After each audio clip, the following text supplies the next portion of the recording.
Hello everyone, in this video we are going to cover NCERT Exemplar exercise 5.3 from question number 28 onwards. Chapter 5 Arithmetic Progressions class 10th. Question number 28 is, if the sum of first 6 terms of an AP is 36 and that of the first 16 terms is 256, find the sum of first 10 terms. What is given to us? The sum of first 6 terms is 36 and the sum of first 16 terms is 256. Then find the sum of first 10 terms.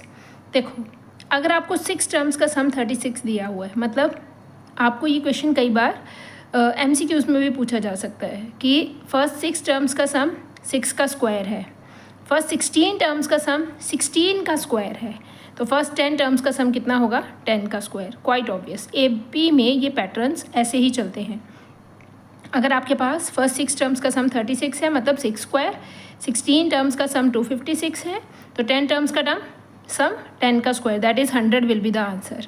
Right, let's start with it. चलिए अब हम इसको properly solve भी करके देख लेते हैं. This is question number 28 and it's solution is what is given to us, sum of first 6 terms means S6 is given, that is 36, and what else is given? S16, that is 256. Now apply the formula for S6, that is n by 2, 2a plus n minus 1 into d. This is the formula for Sn. For S6 it will be 6 upon 2, 2a plus 6 minus 1, that is 5d, right? And for x16 it will be 16 upon 2, 2a plus 16 minus 1d. Now 2 3s are 6 and 2 8s are 16. This one value is given as 36. 3, 2a plus 6 minus 1 is 5d is equal to 36. From here we are having 8, 2a plus 16 minus 1 is 15d is equal to 256. Now we have to solve both these two equations. 3 you can transpose on another side. You will get 2a plus 5d is equal to 3 1s are 3, 3 2s are 6. इधर multiply हो रहा था, इधर जाके क्या हो जाएगा? Divide.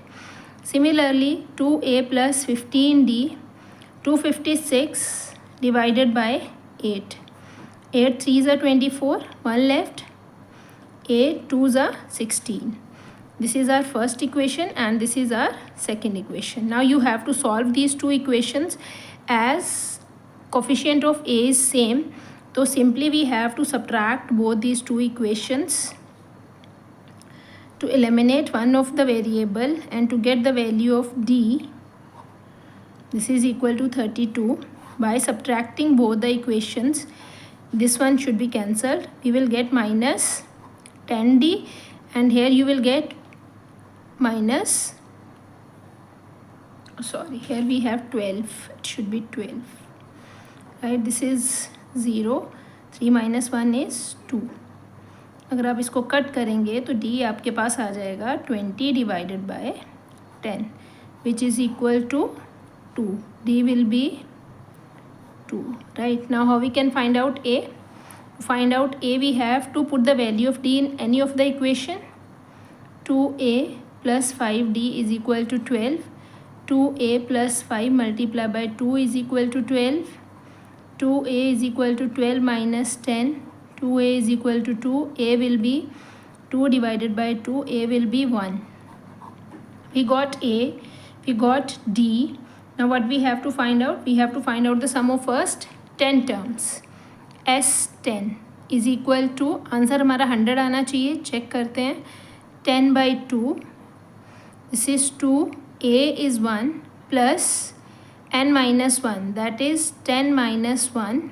And what is d? 2. Let's simplify it. 2 5s are 10. This is 5. This is 2.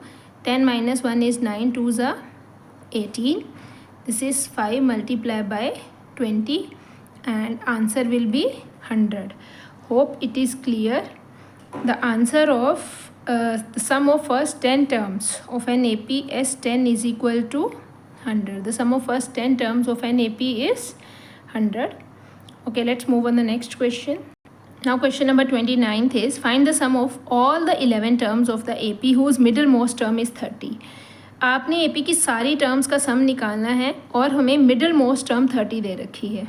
अगर टोटल उसमें 11 टर्म्स हैं तो मिडल टर्म कौन सी टर्म होगी. देखो आपको एक चीज़ हमेशा ही याद रखनी है, when number of terms are even, when number of terms are even, then we have two middle terms.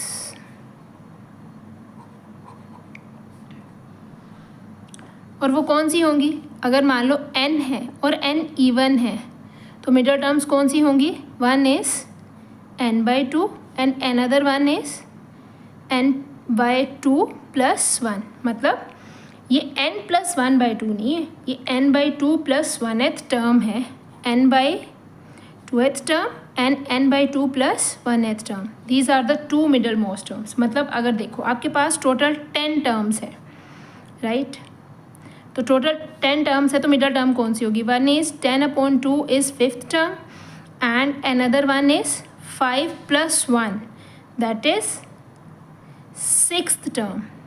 Is it clear. Two terms will be the middle most terms. आप खुद देख लें बेटा. 1 2 3 4 5 6 7 8 9 10. 5 और 6 यहाँ पे मिडल टर्म्स आएंगी. इधर भी 4 नंबर्स हैं, इधर भी 4 नंबर्स हैं. जब हमारे पास इवन नंबर ऑफ टर्म्स होती हैं तो मिडल टर्म निकालने के लिए first there are two middle terms, right. One is जितनी भी हमें टर्म्स दे रखी हैं डिवाइडेड बाय 2 और जो 5th आएगी उसमें 1 प्लस करेंगे दैट इज 6th. अब सेकेंड केस आता है व्हेन n इज ऑड, मतलब number of terms are odd, then the middle term is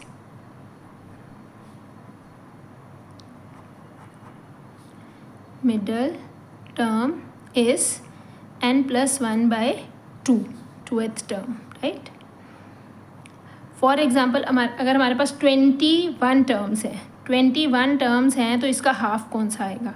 21 plus divided by 2 that is 21 divided by 2 is equal to 11th term will be the middle most term. Hope it is clear कि आपको middle term पता चल जाए कैसे निकालनी है. Now let's do question number 29th. In this question we have find the sum of all the 11 terms. हमें क्या फाइंड आउट करना है. S11 we have to find out whose middle most term is 30. उसकी middle most term दे रखी है. If number of terms are 11, number of terms are 11, then the middle term will be, which term will be the middle term. odd number है ना. 11 + 1/2 that is 12/2 which is equal to 6th term. Which term is the middle most term. 6th term. और उन्होंने हमें 6th term 30 दे रखी है. उन्होंने बोला whose middle most term is 30. तो therefore A6 is equal to 30. ये हमें गिवन है, right. Now you have to find out. अब देखो आपके पास A + 5D is equal to 30 given है. N आपके पास 11 गिवन है. आपको SN निकालना है. अब SN कैसे निकालते हैं. S11 का फॉर्मूला क्या होता है. S11 is equal to 11/2 2A + 11 - 1D. 11/2 हम इसको कट नहीं कर सकते, ये आ जाएगा 2A. 11 - 1 is 5D 10D. It is 10D.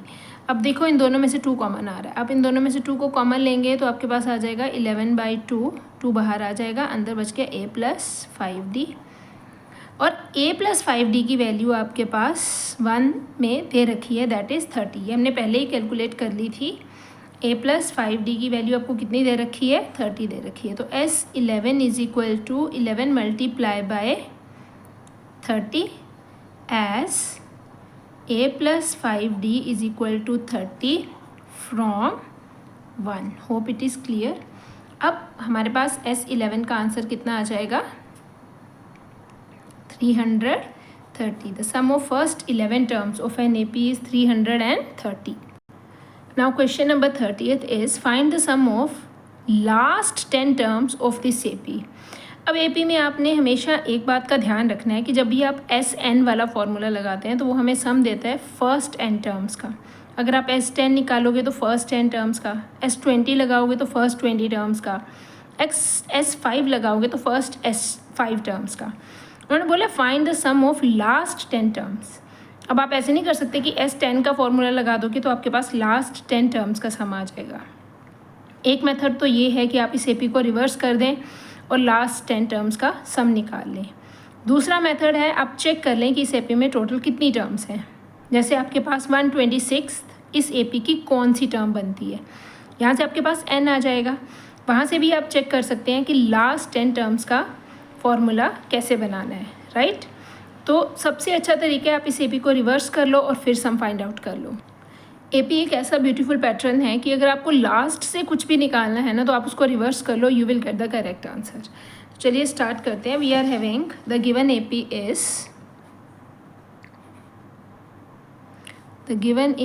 is we have terms 8, 10, 12 and 126. right. After reversing this, या फिर ऐसे लिख सकते हैं to get the sum of last 10 terms we need to reverse this AP. So after reversing this AP, what we will get? We will get 126 as its first term and 12, 10, 8. First term will become the last term and the last term will become the first term. Right. Now A is 126. To find out D, you can subtract from last succeeding minus preceding. तो 8 minus 10 which is equal to minus 2. जो आपके पास initial AP थी वो increasing AP थी और उसमें हमारे पास D positive था 2. और जब हम रिवर्स कर देते हैं तो हमारे पास सिर्फ D पे इम्पैक्ट पड़ता है. D क्या हो जाता है, अपना साइन ऑपोजिट कर लेता है. पहले इंक्रीजिंग थी, अब AP डिक्रीजिंग होगी और D क्या हो गया, नेगेटिव हो गया. Right. Now we have to find out S10. S10 will be 10 by 2, 2A plus 10 minus 1 into D. This is 5. 2 multiplied by 126. 10 minus 1 is 5 and D is minus 2. This is 5 multiplied by 2, 4. 1 minute. 6 plus this is 12, 5. And 2, 252 plus minus 10. You will get 5 multiplied by 252 minus 10. This is 5 multiplied by 242. इसको multiply करेंगे. 5 2s are 10. 1 left. 5 4s are 20. 21 2.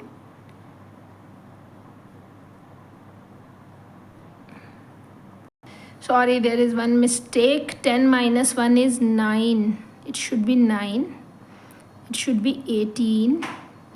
And this is 18, which gives us 234.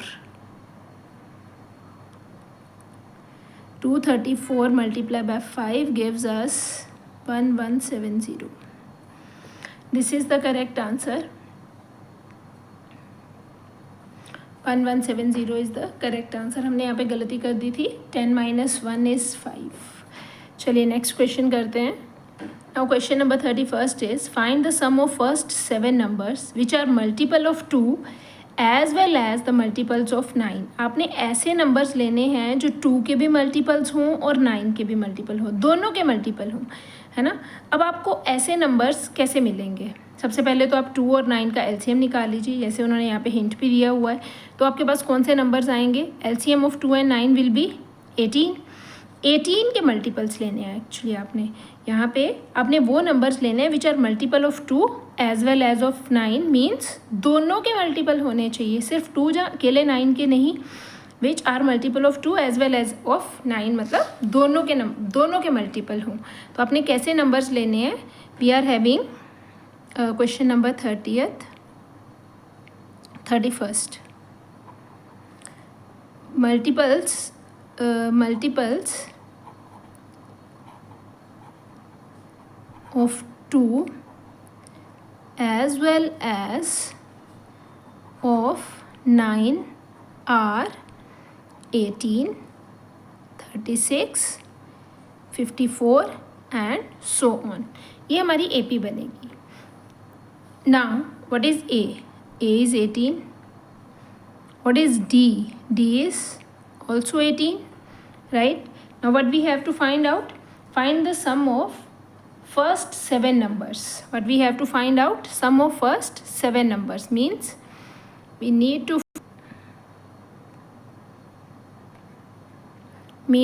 to find out S7. S7 is equal to 7 upon 2, 2A plus 7 minus 1 into D. तो इसको solve करेंगे, 7 upon 2 multiply by 18 plus 7 minus 1 is 6 multiply by 18, 7 upon 2, आप इन दोनों में से 18 common निकाल सकते हैं, 18 2 ज़ा 36 कॉमन आ सकता है आपके पास, यहाँ पे 1 बचेगा और यहाँ पे आपके पास 3 बचेगा।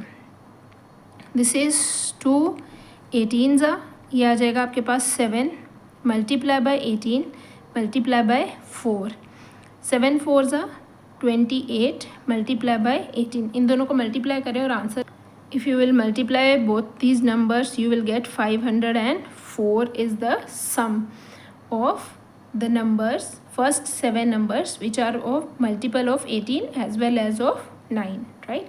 बस आपने इस चीज़ का ध्यान रखना था कि जब दोनों के मल्टीपल्स लेने हैं तो दोनों के इंडिविजुअल मल्टीपल्स नहीं लेने, हमने वो मल्टीपल लेने हैं जो 2 और ऐसे नंबर्स लेने हैं जो 2 और 9 दोनों से डिवाइड होते हो, like 18, 36 and 54. Now question number 32nd is how many terms of this AP are needed to make the sum minus 52? Explain the reason for double answer. आपने बताना है कि इस AP में, अब देखो आपके पास ये इंक्रीजिंग AP है, -15, -13, -11, धीरे धीरे टर्म्स क्या हो जाएंगे, पॉजिटिव।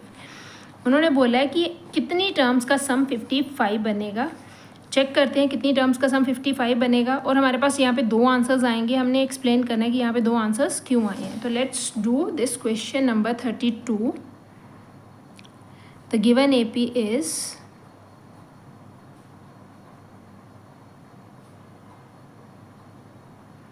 -15, -13, -11, क्या गिवन है हमें, SN is equal to -55 given है और हमें n की वैल्यू फाइंड आउट करनी है। First of all what is A, -15, what is D, -13 -15, तो this is -13 + 15, answer will be +2 and A is -15. Now SN is equal to n by 2, 2A plus n minus 1 into D. ये SN का formula होता है, सारी values इसमें put कर लेते हैं। SN is given -55, n is not given, 2 multiplied by -15 plus n minus 2 will remain as it is and D is given 2. तो चलिए इसको सॉल्व करते हैं। First of all we can transpose this 2 on another side, या फिर हम इसमें से 2 कॉमन लेके कट कर सकते हैं, वो ज़्यादा अच्छा है। n/2, 2 कॉमन आ जाएगा, अंदर बच के हमारे पास इधर -15 प्लस n minus 1, ये 2 से 2 कट जाएगा, -55 n multiply by -15 plus n minus 1, तो यू विल गेट -55 -15 -1 -16, तो this is -16 n plus n square. Write it in proper standard form. n square minus 16n plus 55 is equal to 0. इसमें कोशिश किया करें जिस तरफ आपकी स्क्वायर वाली टर्म होती है उसको पॉजिटिव, उसका कोफिशिएंट पॉजिटिव रहना चाहिए. अगर इधर पॉजिटिव है तो आप सब कुछ इसी साइड पे ट्रांसपोज कर लें. अगर ये इधर नेगेटिव है तो इसको ट्रांसपोज करके दूसरी साइड पे ले जाएं ताकि आपका लीडिंग कोफिशिएंट पॉजिटिव हो जाए. अब आप इसको सॉल्व करें. This is 55. 11 5 ज़ 55. 11n minus 5n plus 55 is equal to 0. n is common, n minus 11, minus 5 is common, n minus 11 is equal to 0. n minus 11 and n minus 5 is equal to 0. दो numbers का product तभी zero होता है जब उसमें से कोई एक नंबर ज़ीरो हो. इधर n minus 11 is equal to 0 और n minus 5 is equal to 0. n will be 11 और n is equal to 5. अब आप बोलो कि चाहे आप इस AP की फर्स्ट 11 टर्म्स लो, चाहे आप इस AP की फर्स्ट 5 टर्म्स लो. AP आपके पास क्या थी? AP is -15, -13, -11 and so on. चाहे आप 11 टर्म लो, चाहे आप 5 टर्म लो, आपके पास जो SN है वो -55 ही आ रहा है. उसके लिए उन्होंने पूछा दो आंसर्स देने हैं. आपने बताना है कि वाई इट इज़ सो. इसका क्या रीज़न है कि इसके दो आंसर्स आ रहे हैं. दो बार सम जो है हमारे पास -55 ही आ रहा है.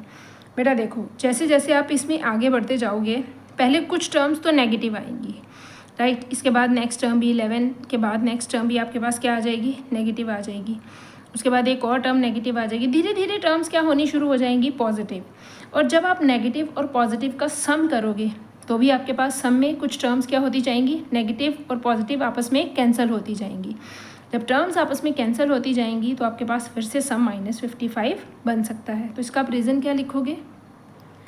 Now how we can write, as we know that the sum of first 11 terms and the sum of first 5 terms is -55. देखो जैसे जैसे हम इस AP में आगे जाते जाएंगे, पहले तो ये AP कौन सी AP है? इंक्रीजिंग AP है. पहले कुछ टर्म्स नेगेटिव हैं, कुछ नेगेटिव टर्म्स का सम हमारे पास 55 बन जाएगा. पर जैसे जैसे हम आगे जाते जाएंगे टर्म्स अपना साइन क्या कर लेंगी? पॉजिटिव में चेंज कर लेंगी. ऑब्वियसली पहले नेगेटिव हैं फिर पॉजिटिव आ जाएंगी और वो जो पॉजिटिव टर्म्स और नेगेटिव टर्म्स आपस में क्या हो जाएंगी? कैंसिल हो जाएंगी. तो उनका जो सम है it will remain same as 55. We can write it as this is an increasing AP. When terms go on, terms will change their sign from negative to positive. And when negative terms added to the positive, they cancel out and the sum will remain same -55. पहले ही कुछ terms का सम -55 आ जाएगा जो negative add होंगी और उसके बाद जब नेगेटिव में पॉजिटिव ऐड करेंगे तो सम में कुछ टर्म्स कैंसिल होने के बाद भी सम कितना आ जाएगा? -55 आ जाएगा. Let's do the next one. Now question number 33rd is the sum of the first n terms of an AP whose first term is 8 and the common difference is 20 is equal to the sum of first 2n terms of another AP whose first term is -30 and common difference is 8. Find n. उन्होंने बोला अब हमारे पास यहाँ पे एक AP की बात नहीं हो रही है, दो AP की बात हो रही है. The sum of first n terms of an AP whose first term is 8 and common difference is 20 is equal to the sum of first 2n terms of another AP whose first term is -30 and common difference is 8. Find n. तो चलिए करते हैं ये वाला question. तो चलिए start करते हैं. Question is there are 2 APs. यहाँ पे हम लिख लेते हैं in first AP and here we can write in second AP. Right, what is given? The sum of first n terms. SN की बात हो रही है यहाँ पे और whose first term is 8. उन्होंने क्या दे रखा है? A is 8 and the common difference is 20. D is 20. फिर इधर जो हमारे पास AP है उसमें बात हो रही है S2n की. Sum of first 2n terms. Whose first term? whose A. तो यहाँ पे हम A कैपिटल ले लेते हैं -30 एंड कॉमन डिफरेंस तो D को भी कैपिटल ले लेते हैं which is equal to 8. This is common difference and this is first term, right.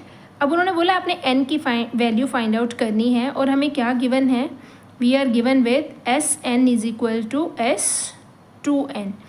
इस AP की फर्स्ट n टर्म्स का सम और इस AP की फर्स्ट 2n टर्म्स का सम दोनों इक्वल हैं। तो यहाँ पे हम Sn का फॉर्मूला लगाएंगे इसके according, which is equal to n/2 2a plus n-1 into d। और यहाँ पे हमारे पास फॉर्मूला बनेगा 2n/2 two capital A plus 2n-1 into capital D। यहाँ पे हमारे पास 2n टर्म्स का सम था और यहाँ पे कितनी टर्म्स का सम था, n टर्म्स का। पहले तो इस 2 से हम 2 काट सकते हैं और ये n से n भी कट जाएगा हमारे पास। You are left with 2a is 8 plus n-1 और d इसमें कितना दे रखा है 20 इज इक्वल टू 2 यहीं पे रहेगा, this is 2, a is -30 plus 2n-1 and d is 8। चलिए सॉल्व कर लेते हैं। यहाँ से हमारे पास आ जाएगा 16 प्लस 20n-20, दिस इज़ 2। अब पहले ब्रैकेट्स ओपन करिए, -60 plus 16n-8, this is 20n-4, 2 multiplied by 60 minus 8 is -68 plus 16n, right. अब आपके पास चलो सॉल्व कर लेते हैं। दिस इज़ 20n-4, इसमें से आपके पास क्या कॉमन आ रहा है, अगर आप चेक करेंगे तो यहाँ से आपके पास 4 कॉमन आ रहा है, तो आप 4 को कॉमन निकाल लें। 2 मल्टीप्लाई कॉमन निकालने से हमेशा क्वेश्चन ईजी हो जाता है। 4 1 ज़ा 4, 2 लेफ्ट, 4 7 ज़ा प्लस 4 ज़ा 16n, राइट। अब आप इन दोनों में से भी 4 कॉमन निकाल लें। 4 5 ज़ा 20 n-1 is equal to 2 multiply by 4 -17 plus 4n। अब इस 4 से आप इस 4 को कैंसिल कर सकते हैं। You are left with 5n-1 और 17 2 ज़ा 34 प्लस 8n। अब आप इसको सॉल्व कर लें, ये 34 इधर आ जाएगा तो ये बन जाएगा 33 और ये 8n-5n, तो this is 33 is equal to 3n and will be 33 divided by 3 which is equal to 11. What is the correct answer? 11th term, अगर हम S11 n की वैल्यू कितनी आ गई हमारे पास S11, मतलब सम ऑफ फर्स्ट 11 टर्म्स, और यहाँ पे 11 को 2 से मल्टीप्लाई करेंगे तो सम ऑफ फर्स्ट 22 टर्म्स। अगर इस AP की फ़र्स्ट 11 टर्म्स का सम लेंगे और इस AP की फ़र्स्ट 22 टर्म्स का सम लेंगे तो दोनों का सम क्या आएगा, सेम आएगा, क्योंकि हमारे पास n की वैल्यू कितनी आ गई है, n is equal to 11। Hope it is clear कि हमें क्वेश्चन में गिवन क्या था, आपने क्वेश्चन को स्टार्ट कैसे करना है। 2 AP हैं तो आप दोनों में चाहे तो आप इधर पूरा लिख लें, first term common difference, first term common difference. Formula लिखते टाइम दोनों साइड पे आप a नहीं रख सकते, a को अगर आप स्मॉल a ले रहे हैं तो दूसरे को आपको कैपिटल A लेना पड़ेगा, क्योंकि अदरवाइज़ आपके पास तो दोनों एक ही इक्वेशन में एक वेरिएबल तो एक ही तरह से दिख सकता है ना, तो आप उसको दोनों जगह पे स्मॉल a नहीं ले सकते। जब भी आपके पास 2 APs की बात होती है तो अगर आप एक को स्मॉल ले रहे हैं तो दूसरे को कैपिटल ले लें या फिर a डैश ले लें, it is all up to you. Okay, let's start with question number 34. Kanika was given her pocket money on Jan 1st 2008. उसको कब अपनी पॉकेट मनी मिली है, 1st Jan को। She put ₹1 on day 1, ₹2 on day 2, ₹3 on day 3 and continued doing so till the end of the month from this money into her piggy bank. जो उसको pocket money मिली है उस pocket money में से उसने first day ₹1, second day ₹2, third day ₹3, fourth day ₹4 अपने piggy bank में उस पॉकेट मनी में से डालती रही, राइट। जनवरी का मंथ है तो टोटल कितने डेज होते हैं, 31st, ये चीज़ का ध्यान रखना है आपने। She also spend ₹204 of her pocket money, उसने अपनी पॉकेट मनी में से 204 रुपीज़ खर्च भी कर दिए। And found that at the end of the month she still had ₹100 with her. इस तरह से अपने पिगी बैंक में पैसे डालने के बाद और उस पॉकेट मनी से 204 रुपीज़ खर्च करने के बाद उसको लास्ट में जब उसने सारा अपना बैलेंस शीट निकाली तो still she has ₹100। How much was her pocket money for the month. आपने बताना है कि एक महीने के लिए उसको कितनी पॉकेट मनी मिली थी। तो चलिए स्टार्ट करते हैं। पहले तो हमारे पास हम लेट कर लेते हैं, let her pocket money, let her pocket money for the month is equal to X, right. अब जिस हिसाब से उसने अपने पिगी बैंक में पैसे डाले हैं इन द मंथ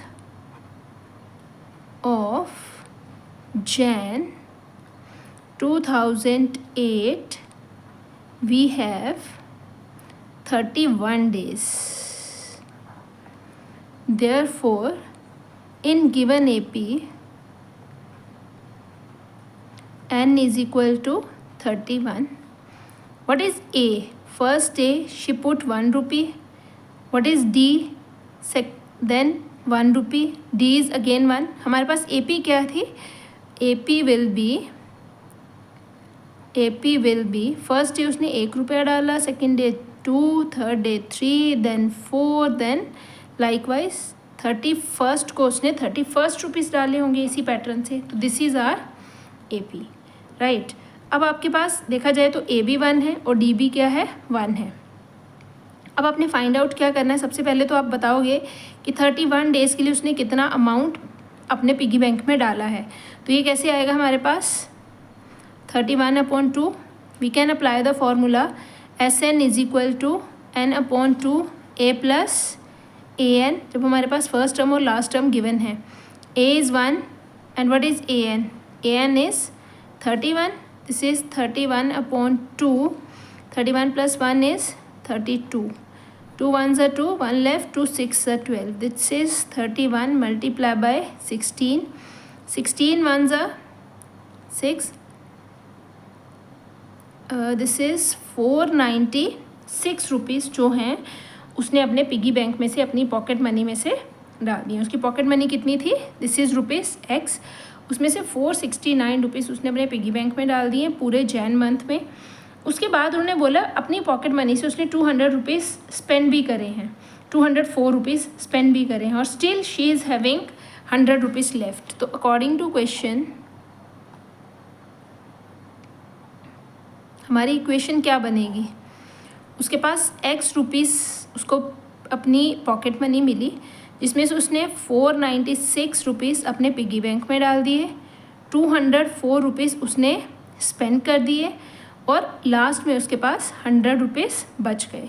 तो this is X minus, you need to add both these two numbers as they are having same sign. 6 plus 4 is 10, 9 plus 1 is 10, this is 700 is equal to 100, so X will be 100 plus 700, X will be 800.